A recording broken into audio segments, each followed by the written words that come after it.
नमस्कार विद्यार्थी मित्रांनो, इन्फिनिटी इंजिनिअरिंग अकॅडमीच्या यूट्यूब चॅनलवरती मी प्रमोद देशकरी आपणा सर्वांचं स्वागत करतो। विद्यार्थी मित्रांनो, तुम्ही प्रत्येक वेळेस ज्या वेळेस स्टडी करत असतात तर त्यामध्ये तुम्ही स्टडी करताना जे काही आपण स्टेप्स वापरतो त्याच्यामध्ये सगळ्यात महत्त्वाचं जर टूल असेल तर ते म्हणजे नोट्स। नुसत्या नोट्स नाही तर शॉर्ट नोट्स असतील, तुमच्या स्वतःच्या हस्ताक्षरामध्ये केलेल्या नोट्स असतील, काही नोटेशन्स असतील, काही स्टिकी नोट्सवरती आपण लिहून ठेवलं असेल, काही नोट्स या तुम्ही बुक्समध्ये तयार केल्या असतील किंवा क्लासरूम कोचिंग घेत असताना तिथे सुद्धा सरांनी जे डिक्टेट केलेलं आहे ते तुमच्या स्वतःच्या हस्ताक्षरामध्ये हँडरायटिंगमध्ये तुम्ही ते नोट डाऊन केलेलं असेल। पण एक लक्षात ठेवा की नोट्स ह्या खूप महत्त्वाच्या असतात ज्यावेळेस तुम्ही स्पर्धा परीक्षा देत असतात। तर आजच्या या सेशनमध्ये आपण जर तुम्ही MPSC MES not only MES पण कुठल्याही स्पर्धा परीक्षाची जर तयारी करत असाल तर त्याच्यामध्ये शॉर्ट नोट्स जे आहेत त्याचं जे महत्त्व आहे हे तुम्ही लक्षात घ्यायलाच पाहिजे। तर याच्यामध्ये काही प्रश्न असतात तुमच्या मनामध्ये की नोट्स कशा काढायच्या, नोट्स कशा असल्या पाहिजेत, कधी काढायच्या, त्या खरंच युजफुल टूल आहेत का, त्या वापरायच्या कशा। कारण बऱ्याचदा विद्यार्थी काय करतात की नोट्स काढून ठेवतात आणि नंतर आपण स्वतः सुद्धा त्याच्याकडे कधी बघत नाही। तर असं व्हायला नको। या सेशनमध्ये आपण काही नोट्स काढायच्या ट्रिक्स, नोट्स कधी काढायच्या असतात, त्याचा यूज कसा करायचा असतो, त्या वापरायच्या कशा असतात आणि विविध नोट्सचे प्रकार हे आपण थोडक्यात जाणून घेणार आहोत। व्हिडिओ शेवटपर्यंत बघायला विसरू नका। प्रत्येक ट्रिक याच्यामधली खूप महत्त्वाची आहे जी तुम्हाला कामी येईल अभ्यास करताना। ओके, तर विद्यार्थी मित्रांनो स्टार्ट करूया। आता सगळ्यात पहिला प्रश्न जे तुमच्या मनामध्ये पडलेला असतो तो म्हणजे की नोट्स कधी काढायच्या सर। ओके, आणि त्याचं महत्त्व काय आहे। तर सगळ्यात महत्त्वाचं लक्षात घ्या की नोट्सचं महत्त्व हे अनन्यसाधारण आहे। डेफिनेटली नोट्सवरनं आपण खूप सारे आन्सर्स हे इझिली चेकआउट करू शकतो, खूप सारे कन्सेप्ट्स हे पिक्चोरियल फॉर्मॅटच्या रूपामध्ये आपण अंडरस्टँड करू शकतो आणि ते आपण दुसऱ्याला चांगल्या पद्धतीने सांगूही शकतो आणि रिप्रेझेंट करू शकतो, त्याच्यावरती बेस MCQ सुद्धा सॉल्व्ह करू शकतो। ओके, तर काय काय महत्त्व आहे बघा। सगळ्यात महत्त्वाचं की शॉर्ट नोट्स का महत्त्वाचे आहेत, कारण हे एक असं युजफुल टूल आहे जे तुम्हाला रिव्हिजनच्या वेळेला खूप कामी येईल। ज्यावेळेस आपण पूर्ण अभ्यास केलेला असतो, कारण आता तुम्हाला माहिती आहे की MES मेन्सचा जर विषय घेतला तर सिव्हिलसाठी 20 विषय ऑब्जेक्टिव्हमध्ये, तसेच विषय तुमच्या इलेक्ट्रिकलमध्ये, तसेच मेकॅनिकलमध्ये, इवन दो काही जे राज्यसेवा एक्झामिनेशन आहे त्याच्यामध्ये सुद्धा खूप सारे सब्जेक्ट्स असतात। ज्यावेळेस आपण एक एक सब्जेक्ट स्टडी करत असतो त्यावेळेस तुम्हाला त्याचं काही वाटत नाही, ते इझिली ग्रॅबही होतात आणि इझिली आपण त्याच्यावरती रिप्रेझेंट किंवा त्याला आपण लिहू शकतो किंवा त्याच्यावरनं MCQ सॉल्व्ह करू शकतो। पण ज्या वेळेला ॲट अ सिंगल टाइम 20-20 विषयाचे प्रश्न किंवा स्पर्धा परीक्षामधल्या मुख्य परीक्षा जर कन्सिडर केल्या किंवा पूर्व परीक्षा कन्सिडर केल्या तर 8-8, 10-10 विषय आपल्याला एकाच वेळेला त्याच्यामध्ये प्रश्न असतात। मग अशा वेळेला रिव्हिजनसाठी सगळ्यात महत्त्वाचं टूल जे आहे ते म्हणजे तुमचं शॉर्ट नोट्स। दुसरी गोष्ट की तुम्हाला एखादा टॉपिक जो आहे हा टॉपिक अंडरस्टँड होतो, कारण ज्यावेळेस तुम्ही स्वतःच्या नोट्स काढतात तर डेफिनेटली त्यावेळेला तुम्ही ते ऑलरेडी त्या विषयाला, त्या टॉपिकला, त्या पॉइंटला हे तुमच्या ब्रेनमध्ये मॅप केलेलं असतं आणि नंतर आपण त्या नोट्स काढतो, बरोबर आहे। त्याच्यामुळे एखादा सपोज लॉ असेल, एखादा कन्सेप्ट असेल, एखादी स्ट्रक्चरल डायग्राम असेल तर त्याला आपण आपल्या भाषेमध्ये रिप्रेझेंट करू शकतो, म्हणजे ते तुम्हाला इझिली कळतं। ओके, त्याच्या व्यतिरिक्त रिमेंबरिंग ऑफ द टॉपिक्स, जर तुम्हाला अंडरस्टँड झाला एखादा टॉपिक तर डेफिनेटली तुम्ही तो रिकॉल करू शकता आणि तो लॉंग लाईफ राहू शकतो। ओके, पण तो कधी राहील, जर तुम्ही एखादा इन्फॉर्मेशन ग्रॅब केली म्हणजे रीडिंग केली, त्यानंतर त्याचं आकलन केलं, अंडरस्टँडिंग केलं आणि त्यानंतर ते रिफ्लेक्ट केलं तुमच्या नोट्समध्ये। तर याचा अर्थ रीडिंग, ओके, त्यानंतर त्याच्यावरती थिंकिंग आणि नंतर रिप्रेझेंटेशन अशा स्टेप बाय स्टेप झाल्यामुळे तुम्हाला रिकॉलिंगला त्याच्यामध्ये महत्त्वाचं रिकॉलिंगला तुम्हाला इझी जातं। आता याचं एक बेस्ट एक्झाम्पल सांगतो बघा। बऱ्याचशा आपण इंजिनिअरिंगचे एक्झामिनेशन देताना किंवा कॉलेजेसचे एक्झामिनेशन देताना एखादा प्रश्न येतो आणि त्या प्रश्नामध्ये काय होतं आपल्याला की आपल्याला पूर्ण आठवतं की हा प्रश्न आपल्या वहीच्या किंवा आपल्या नोट्सच्या कुठल्या पेजवर आहे, त्याच्यामध्ये काहीतरी उत्तर लिहिलेलं आहे आणि तिथे कॉर्नरला मी काहीतरी कलाकारी केलेली आहे, मी काहीतरी चित्र काढलंय, मी काहीतरी कार्टून काढलंय, मी काहीतरी हार्ट काढलाय, हे लक्षात येतं, हे आठवतं, पण ते उत्तर आठवत नाही. म्हणजे ह्याचा अर्थ मी फोकस त्याच्यावरती केलाय, ते मी काहीतरी शॉर्ट मध्ये तिथे रिफ्लेक्ट केलंय, रिप्रेझेंट केलंय. तर याचा अर्थ एखादा टॉपिक जे आहे ते तुम्हाला रिकॉल कधी होईल, ज्यावेळेस तुम्ही त्याला रीड करून, अंडरस्टँड करून रिप्रेझेंट कराल तुमच्या ओन लँग्वेजमध्ये, त्यावेळेस ते बिलकुल तुम्हाला विसरू शकणार नाही तुम्ही त्याला, म्हणजे तुम्हाला रिमेंबर होईल. त्यानंतर मोटर स्किल आणि इंटेलेक्च्युअल स्किल याचं बेस्ट पर्टिक्युलर एक्झाम्पल आहे तुमच्या नोट्स काढणं.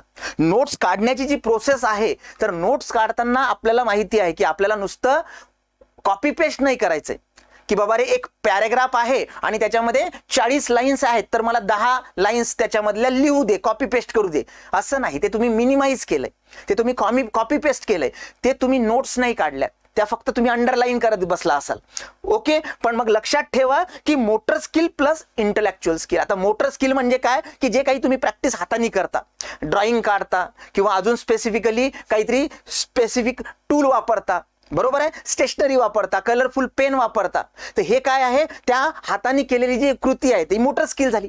आणि ते करताना तुमच्या माइंडमध्ये जे काही रीडिंग झाले, जे काही इम्प्रेशन्स पडले, ते म्हणजे तुमचं इंटेलेक्च्युअल स्किल झाली. तर ह्या दोन्ही स्किल वाढतात नोट्स काढल्याने. आणि त्यामुळे ज्या वेळेस तुम्ही एखादी एक्झाम देता, MCQ सॉल्व्ह करता किंवा कुठल्याही प्रश्नाचं उत्तर देता, त्यावेळेस तुम्हाला त्या सगळ्या ऍक्टिव्हिटीजमुळे ते लॉंग लाईफ रिकॉल होऊ शकतं. येते लक्षात? त्याच्यामुळे इथे नोट्समुळे, नोट्स काढल्यामुळे आणि त्या यूज केल्यामुळे मोटर स्किल आणि इंटेलेक्च्युअल स्किल डेव्हलप होते. आणि त्याच्या व्यतिरिक्त सगळ्यात महत्त्वाचं म्हणजे टाइम सेव्हिंग. डेफिनेटली 300 पानाचं पुस्तक आहे, त्याला मी रीड केलंय ॲज इट इज, तर मला रिकॉल होणार नाही. काही जणांना होऊ शकतं, पण डेफिनेटली मॅक्सिमम जणांना होणार नाही. मग अशा वेळेस त्याची जर समरी काढली मी, तर माझा वेळ वाचेल. परत त्याच गोष्टी, जे गोष्ट मला माहिती आहे ती गोष्ट मी नोट्समध्ये टाकणार नाही. तर हे महत्त्व आहे. ओके, तर युजफुल टूल, अंडरस्टँडिंग वाढेल तुमची, रिमेंबरिंग लेवल वाढेल, motor skill plus intellectual skill develop होईल तुमच्यामध्ये आणि तुम्ही टाइम सेव्ह करू शकाल, टाइम मॅनेजमेंट करू शकाल. ओके, आता हे झालं स्पेसिफिकली नोट्स का महत्त्वाच्या आहेत. डेफिनेटली त्या युजफुल होणार आहे तुमच्या सिलेक्शनसाठी. पण मग कुठल्या टाईपच्या नोट्स असतात आणि कुठल्या पद्धतीने त्या काढायच्या, याच्याबद्दल सुद्धा आपल्याला माहिती असलं पाहिजे. Definitely there are so many different ways two point out the notes. बऱ्याचशा विद्यार्थ्यांना सवय असते. काही तर असे विद्यार्थी आहेत की काहीतरी लिहितात कागदावर आणि तो स्लॅबला चिपकून ठेवतात. हॉस्टेलवरती प्रकार असतो हा. किंवा शेजारच्या भिंतीवरती रंगून ठेवलेलं असतं, दाराच्या मागे चिपकवून ठेवलेले असतात नोट्स. पण त्या नोट्सचे टाइप्स नाही झाल्यात. तर नोट्सच्या टाइप्स कुठल्या आहेत, तर तुम्ही एखादी नोट्स पिक्चोरियल फॉर्मॅटमध्ये म्हणजे इमेजेसमध्ये तयार करू शकता. एखादा कन्सेप्ट आहे आणि त्या कन्सेप्टला मला काय करायचंय, कन्वर्ट करायचंय, तर मी पिक्चोरियल फॉर्म हे जे आहे हे बेस्ट टूल आहे. म्हणजे फॉर एक्झाम्पल मी इलेक्ट्रिकलचं एक एक्झाम्पल देतो की rectifier is a circuit which convert AC into DC. Rectifier असं एक इलेक्ट्रिकल सर्किट आहे जे अल्टरनेटिंग सायकलला DC मध्ये कन्वर्ट करतं. तर मी इन्स्टंट काय करेल, rectifier is a circuit which convert AC into DC. झालं, सिंपल. म्हणजे बघा, एका स्पेसिफिक फ्रेम मध्ये मी कंप्लीट डेफिनेशनच बसवली. एकदम बेसिक लेवलचं झालं. पण तुम्ही तुमच्या सिव्हिलच्या, मेकॅनिकलच्या, इलेक्ट्रिकलच्या, इलेक्ट्रॉनिक्सच्या खूप सारे जे कन्सेप्ट आहेत हे पिक्चोरियल फॉर्मॅटमध्ये टाकू शकतात. ओके, त्याच्या व्यतिरिक्त बघा सेकंड काय पार्ट आहे, कन्सेप्च्युअल डायग्राम. आता कन्सेप्च्युअल डायग्राम म्हणजे काय, स्पेसिफिकली एखादा पर्टिक्युलर टॉपिक आहे, त्याचा कन्सेप्ट आहे, लॉ आहे, एखादा रूल आहे, तर त्याला तुम्हाला रिप्रेझेंट करता आलं पाहिजे. परत मी स्पेसिफिकली एखादा एक्झाम्पल घेतो. फॉर एक्झाम्पल पॉवर, किंवा आपण एक बेसिक स्पेसिफिक एक्झाम्पल घेऊया की आपण म्हणू शकतो force is equal to, okay, force काय आहे, मास इंटू ऍक्सलरेशन आहे. तर मग याला F केलं, ओके, एक सर्कल काढलं, याला M केलं आणि A केलं. एक सिंपल कन्सेप्ट झाला. Force is equal to mass into acceleration, mass is equal to force upon acceleration आणि acceleration is equal to force upon mass. म्हणजे 3 वेगवेगळे पॅरामीटर झालेत आणि त्याचं रिप्रेझेंटेशन केलं. हे कन्सेप्ट सांगतोय मी, पण एखादा कन्सेप्ट तुम्हाला पिक्चोरियल फॉर्मॅटमध्ये किंवा नोट्समध्ये, शॉर्ट्समध्ये लिहिता आला पाहिजे. त्यानंतर शॉर्ट नोट्सचा जो प्रकार आहे तो काय आहे, फ्लो चार्ट्स. बऱ्याचदा हायरार्की दिलेली असते. ओके, बऱ्याचदा काय पर्टिक्युलर पार्ट इन्फॉर्मेशन दिलेली असते, एक सिक्वेन्स दिलेली असते, एक प्रोसेस दिलेली असते आणि ती प्रोसेस मग कंटिन्युअस लॉंग झाल्यामुळे, बोरिंग झाल्यामुळे मला आठवत नाही. पण त्याच्यामधले जे टप्पे आहेत, त्याच्यामधल्या ज्या स्टेप्स आहेत त्या मात्र एक्झाममध्ये MCQ मध्ये ऑप्शन मला दिसू शकतात. मग अशा वेळेला फ्लो चार्ट तुमच्यासाठी महत्त्वाचा आहे. आपल्याला फ्लो चार्ट म्हणजे काय, सॉफ्टवेअर आणि त्याच्यातला फ्लो चार्ट आठवतो. पण त्याच केसमध्ये जर कंडिशनल काही स्पेसिफिक प्रोसेसिंग असेल तर त्या केसमध्ये तुम्ही फ्लो चार्ट यूज करू शकता. त्यानंतर ट्री डायग्राम. ट्री डायग्राम तर आपण खूप अगोदरपासून काढत आलेलो आहे. जेव्हा टाइप्स म्हणतो आपण, टाइप्स म्हटल्याबरोबर समजा मी इथे लिहिलं की सिमेंटचे टाइप्स, बरोबर आहे. सिमेंटचे टाइप्स म्हटल्याबरोबर 1 2 3 हे जे आहे हे काय केलंय मी, ही ट्री डायग्राम काढली. तुमचे वेगवेगळे कन्सेप्ट जे आहेत ते ट्री डायग्रामच्या माध्यमातून तुम्ही रिप्रेझेंट करू शकता. बऱ्याचदा स्पेसिफिकली काही विद्यार्थी डेफिनेशन शॉर्ट्स मध्ये काढतात आणि त्याची एक शीट तयार करतात. ओके, मग ती झाली तुमची डेफिनेशन शीट्स. अशा शीट्स आपल्या स्पेसिफिकली इन्फिनिटीच्या सुद्धा अवेलेबल आहे. 20चे 20 विषयाचे जे सगळ्या डेफिनेशन आहे ते तुम्हाला एका शीटमध्ये मिळतील. तुम्ही तुमच्या स्वतःच्या स्पेसिफिकली त्याच्यामध्ये तयार करू शकता. त्यानंतर फॉर्म्युला शीट. आता बऱ्याचदा असं होतं की जेव्हा मी शॉर्ट नोट्स काढत असतो तर मी स्पेसिफिकली जर इंजिनिअरिंगचा विद्यार्थी असेल तर फॉर्म्युल्याशिवाय माझ्या शॉर्ट नोट्स तयार होणारच नाहीत, कुठलीही स्ट्रीम असेल. मग त्या केसमध्ये एखादा फॉर्म्युला लिहिला मी तर त्या फॉर्म्युल्यामध्ये प्रत्येक पॅरामीटर काय आहे, त्याचं युनिट काय आहे, तो स्केलार आहे, वेक्टर आहे, त्याची डिपेंडन्सी काय आहे, प्रपोर्शनॅलिटी कॉन्स्टंट किती आहे, प्रपोर्शनॅलिटी काय आहे. म्हणजे जसं मी आत्ता लिहिलं होतं इथे की force is nothing but the mass into acceleration, तर मला काय म्हणायचंय की force directly proportional to mass. Mass वाढवलं फोर्स वाढवणार, 2 टाइम्स वाढवलं 2 टाइम्स फोर्स वाढणार, बरोबर आहे. म्हणजे हे डिपेंडन्सी, पॅरामीटर, फोर्स काय आहे, मास काय आहे, ऍक्सलरेशन काय आहे, हे सगळं तुम्हाला तिथे मेन्शन करता आलं पाहिजे, एकदम कॉम्पॅक्ट याच्यामध्ये. पण एक लक्षात ठेवायचं की नोट्समध्ये ज्या गोष्टी मला माहिती आहे त्या लिहित बसायचं नाही, सगळ्यात महत्वाचं. नाहीतर मला ज्या गोष्टी माहिती आहेत त्या मी नोट्समध्ये लिहिल्या तर त्याचा काही अर्थ नाही, ते तर ऑलरेडी माझ्या ब्रेनच्या नोट्समध्ये आहेत. येते लक्षात. आणि शेवटी आहे स्पेसिफिक मार्किंग. बऱ्याचशा विद्यार्थ्यांना सवय असते की बुक्समध्ये ते मार्किंग करतात किंवा त्याच्यामध्ये काही नोटेशन्स करतात, तर ते सुद्धा एक चांगला मेथड आहे, त्याला सुद्धा आपण शॉर्ट नोट्स म्हणू शकतो. तर ओके, तर हे झाले तुमचे different types of short notes. आता स्पेसिफिकली शॉर्ट नोट्स काढायला सुरुवात कधी करायची ते सगळ्यात महत्वाचं आहे की when to start preparing the short notes or own hand written notes. आता याच्यामध्ये सगळ्यात महत्वाचं की एखादा पर्टिक्युलर टॉपिक झाला, क्लासमध्ये झाला, तो मी शिकला आणि त्यानंतर मी नोट्स काढायला घेतो का, डायरेक्टली नाही. तर सरांनी जे काही डिक्टेट दिलेलं आहे, ऑलरेडी सरांनी डिक्टेट काय केलंय, 4 तासाच्या सेशन मधलं फक्त एक अर्धा तासाचं काहीतरी तुम्हाला लिहून दिलंय. म्हणजे मुळातच ते शॉर्ट झाले आणि त्याचं मला परत शॉर्ट करायचंय, याचा अर्थ ते स्पेसिफिकली त्याचा जो पर्टिक्युलर कॉन्साइज आहे ही मिनिमम तर असलीच पाहिजे, पण डेफिनेटली त्याच्यामध्ये सगळे पॉइंट्स कव्हर झाले पाहिजे. जे तुम्हाला लक्षात राहत नाहीत ते पॉइंट्स तिथे आले पाहिजेत, जे लक्षात राहतात ते विसरून जायचं. मग या केसमध्ये कधी सुरुवात करायची, तर कधीही सुरुवात एकच रीडिंग केली आहे मी, एकदा फक्त एक टॉपिक वाचलाय, एकदा एखादा लॉ वाचलाय आणि मी नोट्स काढायला सुरुवात केली, त्या केसमध्ये काय होतं, मी फक्त काय करतो, त्या पुस्तकामध्ये जे प्रिंटिंग मध्ये दिलेलं आहे ती मी माझ्या हाताने लिहून काढतो. That is not the way to start the notes. पहिल्या रीडिंग मध्ये तुम्हाला कळतच नाही की काय चाललंय, फक्त आपल्याला काय कळतं की हे शब्द काय आहेत. येते लक्षात. मग अशा वेळेला तुम्ही जेव्हा 2दा 3दा रीडिंग करता, ओके, तुम्ही तो कन्सेप्ट पूर्ण अक्वायर करता and now it is ready to deliver. आणि त्यानंतर तुम्हाला तो सांगता येतो, एखाद्याला तुमच्या मित्राला सांगता येतो की अरे हे असं असं दिलेलं आहे, आणि त्यावेळेस ते ब्रीफमध्ये असतं. एका पर्टिक्युलर चॅप्टरचं जेव्हा तुम्ही विद्यार्थ्याला किंवा तुमच्या मित्राला सांगता स्पेसिफिकली, तर त्यावेळेस तुम्ही त्याला एकदम शॉर्ट मध्ये सांगत असतात. तर तेच तुम्हाला उतरवायचंय. म्हणजे पहिल्या रीडिंग नंतर डायरेक्ट नोट्स काढायला घ्यायच्या नाहीत, नाहीतर त्या लेंदी होतात. जिथे ज्याला म्हणतो अनरिलेव्हंट डेटा तिथे कलेक्ट होतो, त्याच्यामध्ये जे स्पेसिफिक महत्वाचे पॉइंट्स आहेत ते सुटू शकतात. त्याच्यामुळे पहिल्या रीडिंग नंतर, दुसऱ्या रीडिंग नंतर सुद्धा नोट्स काढू नये. जेव्हा तुम्हाला प्रॉपर अंडरस्टँडिंग होईल त्या टॉपिकचं, आणि एक लक्षात घ्या, जेव्हा तुम्हाला वाटेल की हे मी आता माझ्या मित्रालाही सांगू शकतो आणि एवढ्या स्पेसिफिक शॉर्टमध्ये परफेक्टली सांगू शकतो, ते जे सांगणार आहात तेच नोट्समध्ये जर काढलं तर that is nothing but the proper notes. Definitely त्याची साईज खूप छोटी असली पाहिजे, लिमिटेड असलं पाहिजे, पण महत्वाचा पॉईंट सुटला सुद्धा नाही पाहिजे त्याच्यामधनं. बऱ्याचदा काय होतं की आपण लिहितो, ॲब्रिव्हिएशन करायला जातो, शॉर्टमध्ये लिहायला जातो, नंतर ते आपल्यालाही कळत नाही आणि त्याच्यामध्ये ते मिनिंग पण पूर्ण होत नाही. आणि त्याच्या व्यतिरिक्त सगळ्यात महत्वाचं म्हणजे पुस्तकी भाषा नको. पुस्तकी तर ऑलरेडी दिलेलं आहे, कारण आपल्याला इंजिनिअरिंगची किंवा बऱ्याचदा कॉलेजची सवय लागलेली असते. रेफरन्स बुकवरनं टेक्स्ट बुकवरनं येणे, टेक्स्ट बुकवरनं टेक्स्ट बुकवरनं येणे, त्याच्यातनं शॉर्ट नोट्स, त्याच्यातनं पास व्हा, इझी पास व्हा, आणि शेवटच्या दिवसाचा एक पेपर, शेवटचे 5 पेपर. हे असं करायचं नाही. तर अंडरस्टँडिंग झाल्यानंतर तुमच्या ओन लँग्वेजमध्ये तुमच्या नोट्स असल्या पाहिजे, तुमच्या ओन हँड रिटनमध्ये सुद्धा असल्या पाहिजे. हँडरायटिंग तुमचीच असली पाहिजे. बऱ्याचदा सर्क्युलेट होतात नोट्स चांगल्या हँडरायटिंगवाल्या, पण याचा अर्थ तेच आपण ॲक्वायर करायचं असं नाही. स्वतःच्या हस्ताक्षरात मधल्या नोट्स तुमच्या असल्या पाहिजे. आणि जिथे गरज आहे तिथेच ट्रिक्स वापरायच्या, कुठेही ट्रिक्स वापरायच्या नाही. कारण बऱ्याचदा ॲप्टी रिझनिंग वापरताना आपण ट्रिक्स वापरतो. काही रिकॉलिंग करायची असेल तर आपण ट्रिक्स वापरतो, काहीतरी नाव देतो आणि मग लक्षात ठेवतो हे नाव म्हणजे हे, हे म्हणजे हे.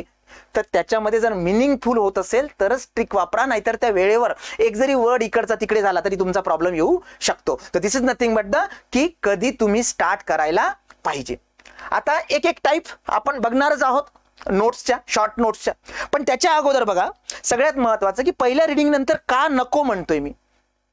कारण जेव्हा आपण पहिल्यांदा एखादा टॉपिक वाचत असतो तर सुरुवातीला आपल्याला स्लो स्कॅनिंग असते, left to right, top to bottom, नंतर दुसरं पेज, नंतर तिसरं पेज. तर ही स्लो प्रोसेस आहे, कारण स्कॅनिंग जेवढी परफेक्ट राहील तुमची तेवढं तुमचं ॲक्वायरेशन किंवा तुम्ही जो डेटा गेन करताय तो परफेक्ट राहील. ओके, मग याच्यामध्ये काय करू शकता तुम्ही की तुमच्याकडे रेफरन्स बुक आहे, त्याच्यामधनं तुम्ही फक्त वाचताय, रीडिंग करताय, तर सुरुवातीला फक्त पेन्सिल वापरा, कारण पेन्सिल इरेज करता येतं आपल्याला. पेन्सिल वापरा अंडरलाईन करायला की हे महत्वाचं आहे, हे महत्वाचं आहे, हे महत्वाचं आहे. पूर्ण पान संपलं आणि तो पर्टिक्युलर कन्सेप्ट संपला की मग आपल्याला लक्षात येईल अरे आपण तर सगळ्यांनाच अंडरलाईन केली पेन्सिलनी. मग ते युजफुल नोट झाल्यात का? नाही. पण ज्यावेळेस तुम्ही रिकॉल कराल, पुन्हा तो टॉपिक वाचाल, पुन्हा त्या पेजवर जाल, ऑलरेडी तिकडे काय असेल, पेन्सिलनी मार्क केलेलं असेल. पण आता पेन वापरा. आता पेन का वापरा? कारण आता तुम्हाला कळलेलं आहे की याच्यातलंही महत्वाचं, अजून महत्वाचं काय आहे जे मला रिकॉल झालंच पाहिजे. बरोबर आहे. म्हणजे पहिल्यांदा पेन्सिल वापरली, नंतर पेन वापरली. डेफिनेटली आता थर्ड फोर्थ रिडिंगला जेव्हा तुम्ही जाल तेव्हा बऱ्याचशा गोष्टी तुम्हाला माहिती झालेल्या असेल. इव्हन दो त्या पेजमध्ये जे काही मेन्शन केलेलं नाही त्याच्या व्यतिरिक्तही ॲडिशनल माहिती तुम्ही घेतलेली असू शकते, कारण हे या पेजमध्ये दिलेलं नाही. पण हे विचारू शकतात, हा MCQ आलेला आहे या एक्झामला, आणि मग आपण काय करतो त्याची माहिती घेतो, ती सुद्धा कुठेतरी कॉर्नरमध्ये पुस्तकाच्या पानावरती लिहून ठेवतो. तर पहिल्यांदा पेन्सिल वापरली, नंतर पेन वापरली. जेव्हा तुमची थर्ड किंवा फोर्थ रिडिंग असेल त्यावेळेस डायरेक्ट तुम्ही काय वापरू शकता, हायलायटर वापरू शकता की बाबा रे हे कीवर्ड आहेत. या अख्ख्या पानावरती समजा 320 शब्द दिलेले आहेत, तर त्याच्यापैकी 7 हे आहेत, हे कीवर्ड आहेत. हे जर मला लक्षात राहिले की हे अख्खं पान मला लक्षात राहतं, that is nothing but the perfect short notes. Okay, तर this is nothing but the we can say that the process how to just develop your own hand return short notes. Step by step घ्या. प्रत्येक गोष्टीचं महत्व लक्षात घ्या. प्रत्येक वर्डला meaning आहे, उगाच नाही तिथे पानं भरलेली आहेत. तर ह्या गोष्टी सगळ्या लक्षात घ्या. आता आपण बघूया one by one specifically notes कशा काढायच्या, कसे टॉपिक्स कन्वर्ट करायचे. आपण जसं सांगितलं की पिक्चोरियल फॉर्मॅट आहे, ओके, स्टिकी नोट्स आहेत किंवा फॉर्म्युला शीट आहे, डेफिनेशन शीट आहे. तर वन बाय वन आपण युटिलाइज करू शकतो. फॉर एक्झाम्पल आता मी काय करतोय की ब्रेन मॅपिंग करायचंय मला. मग ब्रेन मॅपिंग करायचं तर एखादा टॉपिक घेतला. फॉर एक्झाम्पल आता आपण सिव्हिलशी रिलेटेड एक इम्पॉर्टंट टॉपिक घेऊया, यंग्स मॉड्युलस आहे सपोज. ओके, मग मी काय केलं, स्पेसिफिकली मला नोट्स काढायचे आहेत, मला ब्रेन मॅपिंग करायची. ब्रेन मॅपिंग हे सुद्धा एक स्पेसिफिक शॉर्ट नोटचा खूप चांगला आणि ज्याला म्हणतो आपण की युजफुल, तसंच जे ज्याला स्पेसिफिकली आपण काय म्हणतो की बाबा रे खूपच परफेक्ट टूल आहे. ओके, तर हे झालं तुमचा यंग्स मॉड्युलस. मग यंग्स मॉड्युलस मी सपोज इथे दाखवलाय ईनी. यंग्स मॉड्युलस काय केलाय मी, ईनी दाखवलाय. मग आता या स्पेसिफिकली ईनी जे दाखवलाय याचा फॉर्म्युला मी लक्षात ठेवला. यंग्स मॉड्युलस मी इथे मेन्शन केलेला आहे. ओके, आता इथे मी specifically zeta bye epsilon mention केलंय. For example parameter. आता ई काय इंडिकेट करतोय, माझा यंग्स मॉड्युलस करतोय. मग याला मला काय म्हणू शकतो मी, याला इलॅस्टिसिटी म्हणू शकतो का मी, इलॅस्टिसिटी, किंवा मॉड्युलस ऑफ इलॅस्टिसिटी म्हणू शकतो का, मॉड्युलस ऑफ इलॅस्टिसिटी. हे चेक करता आला पाहिजे. हे तुम्ही रीडिंग मध्ये ऑलरेडी केलेलं आहे. मग याच्यामध्ये मी काय मेन्शन करतोय की माझा जो स्पेसिफिकली इथे सिग्मा आहे, हे मी म्हणतोय स्ट्रेस आहे. ओके, आणि हा मी म्हणतोय हा स्ट्रेन आहे. मग स्ट्रेस म्हणजे काय हेही मला माहिती असलं पाहिजे, त्याचं युनिट मला माहिती असलं पाहिजे. मग मी स्ट्रेस काय म्हणतोय की स्ट्रेस म्हणजे मी काय मेन्शन केलंय, फोर्स पर युनिट एरिया. आता फोर्स पर युनिट एरिया झाला, पण तो फोर्स एक्सटर्नल आहे की इंटरनल आहे, हेही महत्वाचं आहे. ओके, जर बेसिकली फोर्स हा इंटरनल असेल तर मी स्ट्रेस वापरतो, ज्याला मी न्यूटन पर मीटर स्क्वेअर मध्ये डिफाइन करू शकतो. आणि जर माझा एक्सटर्नल फोर्स असेल त्यावेळेस मी याला काय म्हणतो, हे स्ट्रेस नाही, हे प्रेशर आहे. ओके, हे काय आहे, हे प्रेशर आहे. त्याच्यातही हे जे मी इलॅस्टिसिटी ऑफ मॉड्युलस म्हटलं, तर याच्यामध्ये माझे बेसिकली वेगवेगळे टाइप्स आहेत का, म्हणजे मी टेन्साईल कधी वापरतो, लॅटरल कधी वापरतो. ओके, कारण स्ट्रेनशी रिलेटेड मी डिफाइन करतोय. मग स्ट्रेन काय आहे तुमचा, स्ट्रेन हा सुद्धा काय आहे, suppose change in length to the original length. इथे unit newton per metre square किंवा अजून त्याच्याशी तत्सम न्यूटनच्या जागी डाइन मी वापरू शकतो. इकडे मी सेंटीमीटर वापरेल. तसंच इथे मी जे हे change in length to original length म्हटलं, तर it is nothing but the unitless. Unitless म्हणजे ह्या ज्या गोष्टी आहेत ह्या मला फोकस करता आल्या पाहिजे. म्हणजे माझ्याकडे एक बघा फ्लो तयार झाला इथे. प्रत्येक पॉइंट वरती जोपर्यंत त्याचा डेड एंड येत नाही, जोपर्यंत त्याचा डेड एंड येत नाही तोपर्यंत मी काय करणार, हे एलॅबरेट करणार. म्हणजे फॉर एक्झाम्पल सपोज हा एक एरिया घेतला, याच्यावरती मी फोर्स अप्लाय केला, फोर्स आणि हा एरिया, हा झाला माझा फोर्स पर युनिट एरिया. इथे कुठेतरी आहे मी. तेच जर मी एखादा बॉक्स घेतला आणि त्याला मी सगळीकडनं प्रेस केला, तर तो कुठला पॅरामीटर आहे, जसं इलॅस्टिसिटी आहे किंवा यंग्स मॉड्युलस आहे स्पेसिफिकली. मग यंग्स मॉड्युलसची व्हॅल्यू काय आहे, ग्रेटर दॅन 1, लेस दॅन 1, कुठल्या मटेरियलसाठी, म्हणजे एका स्पेसिफिक पॉइंटवरनं. म्हणजे मी फक्त यंग्स मॉड्युलस इथे मेन्शन केलं, त्याच्यावरनं मला एवढा सारा पसारा मिळाला. याला तुम्ही अजूनही कितीतरी एक्सपांड करू शकता. मग आता हे एका पेजवरती तुमचं आलं, तर त्यावेळेस तुम्हाला हार्डली रिवाइज करायला 1, 2 ते 3 परफेक्ट रीडिंग लागेल. मी परफेक्ट शब्द वापरतोय, परफेक्ट रीडिंग लागेल, स्कॅनिंग लागेल, आणि शांत डोक्याने ते जे ब्रेन मॅपिंग आहे ते तुम्हाला रिकॉल करावं लागेल. आणि एकदा का तुम्ही रिकॉल केलं, बिलकुल फॉरगेट अबाउट दिस वन. तुम्ही फक्त एखाद्या पेजवर ई जरी लिहिला तरी तुम्हाला डायरेक्टली काय मिळेल, तुम्हाला डायरेक्टली ही इमेज तुमच्या ब्रेन मध्ये असेल. तो that is nothing but the we can say that brain mapping. तर ब्रेन मॅपिंग मध्ये लक्षात ठेवा, कुठलाही एखादा पर्टिक्युलर टर्म घ्यायची, एक स्पेसिफिक वर्ड घ्यायचा आणि त्याला एलॅबरेट करत जायचं. याच्यामध्ये सुद्धा तुम्ही कितीतरी पॉइंट्स काढू शकता. ओके, तसंच फॉर एक्झाम्पल आता मी अजून एक क्वांटिटी घेतो, सपोज फिजिकल क्वांटिटी घेतोय. मी फिजिकल क्वांटिटी घेतली, सपोज मी इथे लिहिलं पॉवर. ओके, मी एनर्जी म्हणू शकतो. एनर्जी काय आहे, तर एनर्जी स्पेसिफिकली तुमची पोटेन्शियल पार्ट आहे तुमचा टू परफॉर्म द वर्क. बरोबर आहे. मग मी पॉवर काय म्हणतो, capacity of particular person to go for the work. मग पॉवर काय म्हणतोय मी work done with respect to time. मग याला मी काय मेन्शन केलं इथे बघा, इथे स्पेसिफिकली मी काय केलं, P is equal to work done upon time. हा एक फॉर्म्युला लिहिला, प्रत्येक पॉइंट मला माहिती पाहिजे. मग वर्क डन काय झालं माझं, work done is nothing but the specifically. आता एक एक पर्टिक्युलर पॉइंट आपल्याला लक्षात असला पाहिजे. वर्क डन काय आहे, फोर्स इंटू डिस्प्लेसमेंट आहे. फोर्स काय आहे, फोर्स आहे मास इंटू ऍक्सलरेशन. ऍक्सलरेशन काय आहे, change in velocity with respect to time. Velocity काय आहे, डिस्प्लेसमेंट अपॉन टाइम.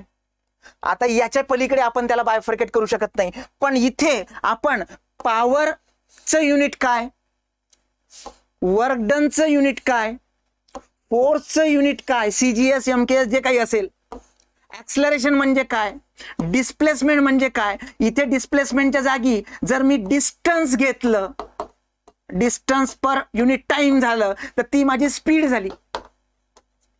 त्याचं स्पेसिफिकली परत वेगळा पॅरामीटर. हे ह्या प्रकारे तुम्हाला, आता हे मी एक्झाम्पल घेतलंय, एकदम बेसिक लेवलचं एक्झाम्पल घेतलंय, पण हे तुमचं कम्प्लीट शॉर्ट नोट्समध्ये तुमचं येऊ शकतं. पण याच्यामध्ये शॉर्ट नोट्स ह्या रिटेन नाही करायच्या. याच्यामध्ये काय करायचं की कुठून सुरुवात केली होती मी, पॉवर पासनं. तर पॉवर मला लक्षात राहिलं की हे सगळं माझ्या लक्षात असलं पाहिजे. Okay, that is nothing but the brain mapping. Okay, ह्या सुद्धा एक नोट्सचा प्रकार आहे. याच्यामध्ये सुरुवातीला तुम्ही हे कराल, पण जसं जसं तुम्हाला रिकॉलिंग वाढत जाईल तसं तसं तुमचं हा शॉर्ट पिरियड तयार होईल आणि फक्त एक सब्जेक्ट किंवा एक पर्टिक्युलर पॅरामीटर जरी तुमच्या लक्षात आला तरी तुम्हाला लक्षात येईल. येते लक्षात? तर ह्या प्रकारे आपण काय करू शकतो, ब्रेन मॅपिंग तयार करू शकतो. ओके, त्याच्या व्यतिरिक्त काही रेडीमेड फिगर्स असतात बघा.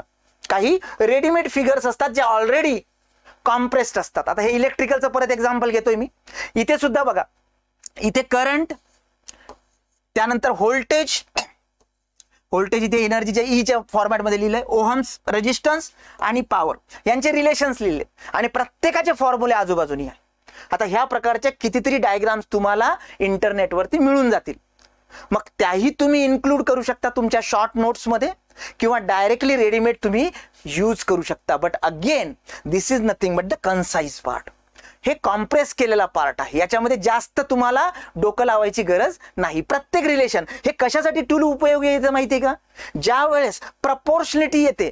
म्हणजे फॉर एक्झाम्पल जसं मी मगा सांगितलं की स्पेसिफिकली स्ट्रेस, स्ट्रेस काय आहे तुमचा, फोर्स पर युनिट एरिया असं म्हणूया आपण. मग फोर्स जर मी 4 टाइम केला तर स्ट्रेस किती टाइम होतो. जर मी एरिया 2 टाइमने कमी केला, रिड्यूस केला, तर स्ट्रेसमध्ये काय फरक पडतो. हे जे प्रपोर्शनलिटीचे रिलेशन्स असतात हे या टाइपच्या फॉर्म्युल्यावरनं इझिली सुटू शकतात. मग असेच क्वेश्चन्स तुमच्या MCQ मध्ये असतात. आता इथे मी खूप बेसिक लेवलला का घेत आहेत, कारण सुरुवात तर तुम्हाला त्याच लेवलपासून करायची आणि नंतर मग स्पेसिफिकली जसं जसं तुम्ही जास्तीत जास्त सब्जेक्ट आणि जास्तीत जास्त टॉपिक कव्हर कराल त्यावेळेस तुम्हाला हे इझी वाटायला लागेल. मग हे तुम्हाला मग नोट्सच्या फॉर्मॅटमध्ये कव्हर करायची गरज नाही. हे तुमच्या ऑलरेडी माइंडमध्ये असेल. त्याच्या पुढच्या गोष्टी तुम्हाला नोट्सवरती उतराव्या लागतील. येते लक्षात? तर काही रेडीमेड फिगर्स असतात ह्या टाईपच्या. जसं इथे एक एक्झाम्पल घेतो बघा. इथे काय आहे की तुमचा करंट आहे. करंट व्होल्टेजच्या फॉर्ममध्ये, रेजिस्टन्सच्या फॉर्ममध्ये आणि पॉवरच्या फॉर्ममध्ये मेन्शन केलेला आहे. इथे करंट जो आहे पॉवर आणि रेजिस्टन्सच्या फॉर्मॅटमध्ये आहे. इथे करंट आहे पॉवर आणि व्होल्टेजच्या फॉर्मॅटमध्ये. इथे करंट आहे तुमच्या व्होल्टेज आणि रेजिस्टन्सच्या फॉर्मॅटमध्ये आणि तसंच रिलेशन सगळीकडे दिलेलं आहे. तुम्ही सुद्धा जिथे 4 पॅरामीटर आहेत, जिथे 4 पॅरामीटर आहेत तिथे तुम्ही ह्या टाईपचं टूल तयार करू शकता. कुठलंही स्पेसिफिक सब्जेक्टला याला लिमिटेशन नाही. तुम्ही स्पेसिफिकली तुमच्या सब्जेक्टमध्ये अशा प्रकारे जे ब्रेन मॅपिंग डायग्राम्स आहेत, रेडीमेड डायग्राम्स आहेत, तशा तयार करू शकता. काही रेडी अवेलेबल सुद्धा आहे इंटरनेटवर. ठीक आहे. त्याच्यानंतर सेकंड पार्ट आहे बघा. सेकंड टाईप जो आहे तो फ्लो चार्टचा आहे. आता बऱ्याचदा फ्लो चार्ट म्हणजे एक प्रोसेस असते आणि त्याच्यामध्ये तुम्हाला नॉमेनक्लेचर मेन्शन करावं लागतं.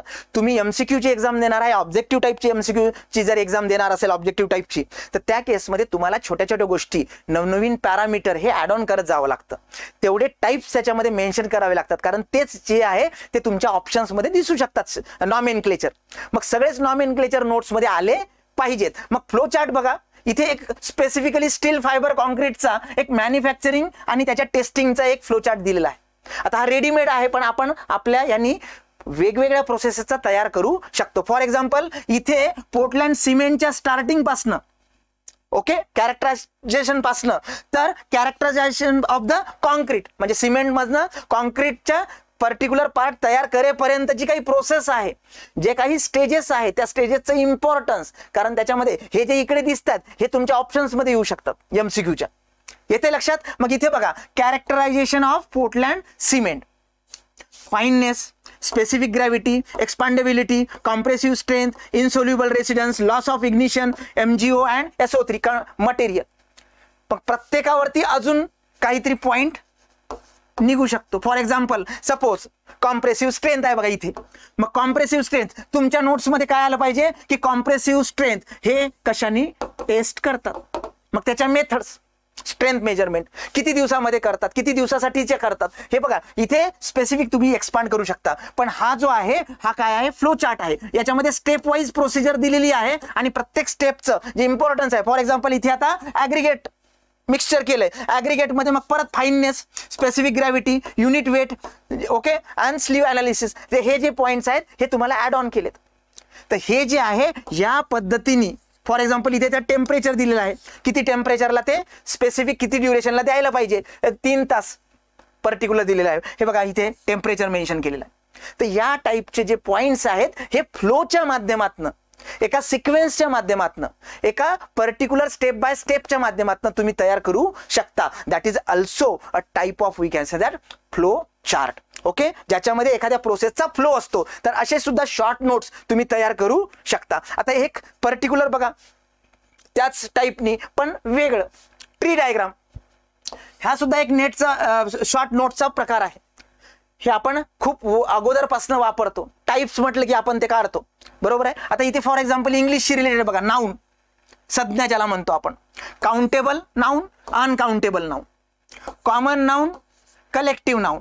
परत याच्यामध्ये कलेक्टिव्ह नाऊनचे स्पेसिफिकली पर्टिक्युलर पार्ट, सब पार्ट, अनकाउंटेबलचे ॲब्स्ट्रॅक्ट असेल, मटेरियल नाऊन असेल, प्रॉपर नाऊन असेल. म्हणजे हे काय केलेलं तुम्ही एका पर्टिक्युलर डायग्राम मध्ये सगळे टाइप्स आलेत. इथे तुम्ही अजून काय ऍड ऑन करू शकता, इथे एक्झाम्पल ऍड ऑन करू शकता. याचं एक्झाम्पल काय, याचं एक्झाम्पल काय, याचं एक्झाम्पल काय. नॉन टेक्निकलचा प्रश्न आहे, पण बऱ्याचशा एक्झामिनेशन मध्ये आता आपल्याला माहिती आहे की नॉन टेक्निकल मध्ये इंग्लिश असतं IBPS लेवलचं. तर ह्या टाईपनी तुम्हाला ते नोट्स काढता आल्या पाहिजे. This is nothing but the tree diagram. याच्यामध्ये एखादा पर्टिक्युलर मेन फॅमिली मेंबर असतो आणि नंतर त्याच्यामध्ये तुम्ही त्याचे सब टाइप्स, त्याचे एक्झाम्पल्स, त्याच्या टिपिकल व्हॅल्यू, बऱ्याचदा आपण टिपिकल व्हॅल्यू सुद्धा तिकडे टाकू शकतो. फॉर एक्झाम्पल सपोज मी जर म्हटलं की Young's modulus, okay, greater than 1 असेल तर काय होतं, इक्वल टू 1 असेल तर काय होतं, लेस दॅन 1 असेल तर काय होऊ शकतं, कुठलं मटेरियल आहे, काय आहे, त्याचं यंग्स मॉड्युलस किती आहे. अशा प्रकारे आपण ट्री डायग्राम करू शकतो. बघा हे एक रेडीमेड फिगर आहे बघा. ही सुद्धा तुम्हाला स्पेसिफिकली नॉन टेक्निकलच्या GSच्या पार्टमध्ये एखाद्या वेळेस दिसू शकते अशा फिगर्स. इथे शिवाजी महाराजांचे जे इंग्रज मराठा संघर्ष आहे त्याच्याशी रिलेटेड शिवाजी महाराजांची जी वंशावळ आहे ती फ्लो मध्ये दिलेली आहे. That is nothing but the tree diagram. Okay, specifically Chhatrapati Shivaji महाराजांचं जे काही डिटेल्स आहेत, फॅमिलीचे डिटेल्स आहेत, तर बाबाजीराजे भोसलेपासनं तर आता लेटेस्ट उदयनराजे पर्यंत सगळी वंशावळ इथे दिलेली आहे. या टाईपनी आपण नोट्स तयार करू शकतो. तर हे जे आहे हे कशाचा पार्ट आहे, हा तुमच्या ट्री डायग्रामचा पार्ट आहे. जसं मी इथे सांगितलं, किंवा हे रेडीमेड आहे, अशाही तुमच्या विषयाच्या सुद्धा तुम्ही तयार करू शकता. रेडीमेड घेण्यापेक्षा तुमच्या हस्ताक्षरात असेल तर ते डायरेक्ट रिकॉल होतं, कारण आपण लिहिलेलं असतं कधीतरी कागदावरती. ओके विद्यार्थी मित्रांनो, आता नोट्स काढायच्या म्हटल्यानंतर रीडिंग आलंच पाहिजे. तर MCQ साठीचं हे बेस्ट बुक आम्ही नवीन लॉन्च करतोय, 7000+ MCQs. ओके, हे लेटेस्ट एडिशन आहे. हे आमच्या स्पेसिफिक आउटलेट्समध्ये, आमच्या सर्व ब्रँचेसवरती, पुणे, नाशिक, नागपूर आणि ऑनलाईन सगळ्या प्लॅटफॉर्मवरती हे अवेलेबल आहे. 7000+ हे नवीन एडिशनचं बेस्ट सेलर बुक सिव्हिल इंजिनिअरिंगच्या विद्यार्थ्यांसाठी. याच्यामध्ये विथ आन्सर की आहे हे सगळं. ओके, आणि सगळ्यात महत्त्वाचं याच्यामध्ये जे काही पर्टिक्युलर मांडणी दिलेली आहे ती एकदम सुटसुटीत आणि बेसिक हायलाइटेड दिलेली आहे with a pictorial format also. तर खूप चांगल्या पद्धतीची आहे. याचे जे डिटेल्स आहेत हे आमच्या टेलिग्राम चॅनलवरती सुद्धा PDF, सॅम्पल PDF, कारण बुक परचेस करायच्या अगोदर तुम्ही ती चेक करू शकता. एरर फ्री बुक आहे, त्याच्यामध्ये तुम्ही स्पेसिफिकली सगळे जे PDF आहे, सॅम्पल PDF, ते चेक करू शकता. हे एक बेस्ट सेलर बुक आता अवेलेबल झालेलं आहे विद्यार्थी मित्रांनो. त्याच्या व्यतिरिक्त आता जी येणारी एक्झामिनेशन आहे ती म्हणजे तुमची BMCची. तर BMC साठी, बृहन्मुंबई भरतीसाठी सब इंजिनियर आणि ज्युनियर इंजिनियर याच्यासाठीचं हे BMC एक्झाम गाईड सिव्हिल इंजिनिअरिंगच्या विद्यार्थ्यांसाठीचं खास बुक आहे. हे सुद्धा आमच्या सगळ्या आउटलेट्समध्ये, त्याच्या व्यतिरिक्त पुणे, नाशिक, नागपूर येथील ब्रँचवरती आणि ऑनलाईन प्लॅटफॉर्मवरती अवेलेबल आहेत. तर विद्यार्थी मित्रांनो, याचे सुद्धा सॅम्पल PDF अवेलेबल आहे. BMC साठी खूप उपयुक्त पुस्तक आहे. आणि याच्यामध्ये सगळ्यात महत्त्वाचं की 2019चा जो क्वेश्चन पेपर होता तो डिटेल अनालिसिस मध्ये याच्यामध्ये दिलेला आहे. ओके, त्याच्या व्यतिरिक्त जे थर्ड पुस्तक आहे विद्यार्थी मित्रांनो, ते म्हणजे BMC इलेक्ट्रिकलच्या विद्यार्थ्यांसाठी. बृहन्मुंबई कॉर्पोरेशनच्या ज्या जागा येणार आहेत सब इंजिनियर आणि इलेक्ट्रिकल इंजिनियर याच्यासाठीचा हा इलेक्ट्रिकल सेक्शनचं जे बेस्ट बुक आहे, याच्यामध्ये सुद्धा 2019चा जो पेपर झाला होता BMCचा तो पेपर याच्यामध्ये इन्क्लूड आहे. स्पेसिफिकली मेमरी बेस्ड क्वेश्चन्स होता त्याच्यामध्ये. तर हे सगळं अवेलेबल आहे. जवळपास 2100 MCQ याच्यामध्ये दिलेले आहेत. ज्या विद्यार्थ्यांना इलेक्ट्रिकल आणि मेकॅनिकलची कंबाईन एक्झाम द्यायची असते, ज्यांना इलेक्ट्रिकल आणि मेकॅनिकल दोन्ही विषय तयार करायचे असतात, तर या पुस्तकामध्ये इलेक्ट्रिकलचे सगळे जे टॉपिक्स आहेत इन्क्लुडिंग PLC, SCADA, त्याच्या व्यतिरिक्त जे काही कॉम्प्युटर बेस्ड टॉपिक्स आहेत ते सुद्धा याच्यामध्ये खूप चांगल्या पद्धतीने कव्हर केलेले आहेत. विद्यार्थी मित्रांनो, हे सुद्धा आपल्या सगळ्या ऑनलाईन प्लॅटफॉर्मवरती, डिजिटल प्लॅटफॉर्मवरती आणि आपल्या सगळ्या आउटलेटवरती आणि सगळ्या ब्रँचेसवरती अवेलेबल आहे. तर विद्यार्थी मित्रांनो, याच्यामध्ये स्पेसिफिकली तुम्हाला MCQचं खूप चांगल्या पद्धतीने हँडल करता येईल. ओके. आता त्याच्यानंतर बऱ्याचशा विद्यार्थ्यांना काय इश्यू स्पेसिफिकली असतो तो म्हणजे तुमच्या शॉर्ट नोट्स, की बाबा रे एक्झॅक्ट आता रीडिंग केलंय, ब्रेन मॅपिंग कळलंय, फ्लो चार्ट कळलाय, ट्री डायग्राम कळलाय, पण त्याच्यातही मला आता शॉर्ट नोट्स काढायचे आहेत. तर डेफिनेटली शॉर्ट नोट्स काढताना स्पेसिफिक वर्डिंग तुम्हाला यूज करायची आहे. अवांतर वर्ड जे रिकॉलिंग ऑलरेडी आहे, फॉर एक्झाम्पल सपोज एक एक्झाम्पलच द्यायचं झालं तर मी सोडियम एक मटेरियल आहे, सपोज मेटल आहे, ओके, आणि सोडियमचा ॲटॉमिक नंबर 11 आहे, तो मला माहिती आहे. तर ते परत लिहायची कुठे गरज नाही, ते मला माहिती आहे. पण त्याचं जे कॉन्फिगरेशन आहे 281 हे मला माहिती नाही, तर मग हे कुठेतरी मेन्शन असलं पाहिजे. तर ज्या गोष्टी माहिती आहे त्या नोट्समध्ये आल्या नाही पाहिजे. डेफिनेटली त्या ज्या शॉर्ट नोट्स आहेत त्या परफेक्ट होतील. शॉर्ट नोट्स म्हणजे आपण रिडक्शन नाही, शॉर्ट नोट्स म्हणजे कॉपी पेस्ट नाही. Try to read the concept, understand the concept and represent the concept in your own language with a, we can say that, minimum words. Okay, that is nothing but the short notes. आता सगळ्यात महत्त्वाचं की काय काय care घ्यायला पाहिजे आपण short notes काढताना किंवा तुमच्या हँड रिटन नोट्स काढताना, कारण हे खूप महत्त्वाचं आहे. नाहीतर काय होतं की त्या बल्की होतात, परत यूज होत नाहीत किंवा अजून खूप सारे प्रॉब्लेम्स होतात. सगळ्यात महत्त्वाचं, convert the words and lines into pictorial format, symbolical format, formulatical format. Okay, reduction करायचा प्रयत्न करायचा. जसं मी बघा सांगितलं की force per unit area is nothing but the, we can say that, pressure. तर मग हा मी फोर्स काढलाय, हा मी एरिया काढलाय, झाला माझा स्ट्रेस. ओके, झालं माझं प्रेशर. इंटरनल असेल तर स्ट्रेस आणि एक्सटर्नल असेल तर प्रेशर. तर तुम्ही जे काही वाचता, ज्या काही लाईन्स वाचता, जे काही थेरी वाचता, त्याला पिक्चोरियल फॉर्मॅटमध्ये कमीत कमी वर्ड्समध्ये कन्वर्ट करण्याचा प्रयत्न करायचा. Mention only those points that is not recalled. जे आठवत नाही तेच लिहा फक्त. जे आठवतंय ते त्याच्यामध्ये लिहू नका, नाही तर त्या बल्की होतील. ज्या गोष्टी माहिती आहे मला, एकदा मला परफेक्ट झालंय, मला जर माहिती आहे की पायची व्हॅल्यू किती आहे, तर ती मी परत तिथे नाही लिहिणार. तिथे काय लिहिणार, जे मला आठवत नाही. बऱ्याचदा मला प्रॉब्लेम येतो, तर ते पॉइंट्स माझे आले पाहिजे. सगळ्यात महत्त्वाचं म्हणजे तुमची ओन लँग्वेज असली पाहिजे, तुमच्या स्वतःच्या भाषेमध्ये ते लिहिलं पाहिजे. ओके, मित्रांनी लिहिलंय, त्याच्या हँड रिटन मध्ये आहे, 2-4 शब्द आपल्याला कळतच नाही, मग काय होतं की त्यांनी लिहिलेलं असतं 52. थोड्या वेळाने मी जेव्हा वाचतो तेव्हा मला ते दिसतं √2. म्हणजे ते कन्वर्जन करत करत मग ते 52चं √2 कधी होतं माहितीच नाही पडत. To use your own language. Do not use much more colourful pens. काही काही जणांना सवय असते नोट्स काढणे म्हणजे काय, क्लासमध्ये बसायचं, सरांनी सांगितलं हायलाइट, त्याचे टायटल सांगितलं, वेगळा कलर, डेफिनेशन लिहायचा, वेगळा कलर, खालचा वेगळा कलर, कलरफुल दिसतं. पण ते तुमच्या शॉर्ट नोट्स नाही आहेत, त्या तुमच्या नोट्स नाही आहेत. ते काय आहे तर ते आहे तुमचे फक्त रिप्रेझेंटेशन एखाद्या पर्टिक्युलर पॉइंट वरती.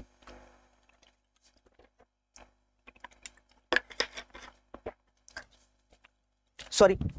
ओके, तर don't use most more colourful pens. जसं मी सुरुवातीला सांगितलं, पेन्सिल, पेन आणि तुमचा मार्कर, हायलायटर एवढंच युटिलाइज करा. Use trick and charts only when it is important. महत्वाचं आहे, खूपच महत्वाचं आहे, त्याच्यावरती फोकस करायलाच पाहिजे. तिथे काहीतरी ट्रिक लागू होते, युजफुल ट्रिक आहे, काहीतरी उगाच द्यायची म्हणून ट्रिक दिलेली नाही, काहीतरी मिनिंगफुल ट्रिक आहे, तरच ट्रिक वापरा. नोट्स काढताना खूप काळजी घ्या, कारण त्या तुम्हाला वापरायच्या आहेत, तुम्हाला स्वतःला यूज करायच्या आहेत. त्या जेवढ्या परफेक्ट बनतील तेवढं तुम्हाला कॉम्पिटिटिव्ह एक्झामिनेशन किंवा MES किंवा कुठलीही स्पर्धा परीक्षा ही सोपी जाईल. जेवढ्या नोट्स तुमच्या परफेक्ट राहतील त्यावेळेस तेवढं तुमचं पर्टिक्युलर रिप्रेझेंटेशन जे आहे, ते रिकॉलिंग जे आहे ते तुमचं परफेक्ट राहील. विद्यार्थी मित्रांनो, अशाच प्रकारच्या दर्जेदार व्हिडिओ आम्ही तुम्हाला प्रोव्हाइड करणार आहोत. हा व्हिडिओ जर तुम्हाला आवडला तर तुमच्या 3 मित्रांना नक्की शेअर करा ही लिंक. त्यांनाही चॅनल जॉईन करायला सांगा, सबस्क्राईब करायला सांगा आणि बेल आयकॉन प्रेस करायला विसरू नका. आणि अशाच प्रकारचे जर तुम्हाला अजून व्हिडिओज हवे असतील तर जे आमचे IVR नंबर आहेत, जे आमचे डिजिटल प्लॅटफॉर्म आहेत, याच्यावरती तुमच्याही रिक्वायरमेंट टाका की कशा प्रकारचे व्हिडिओज तुम्हाला खूप युजफुल होतील. तर थँक्यू व्हेरी मच.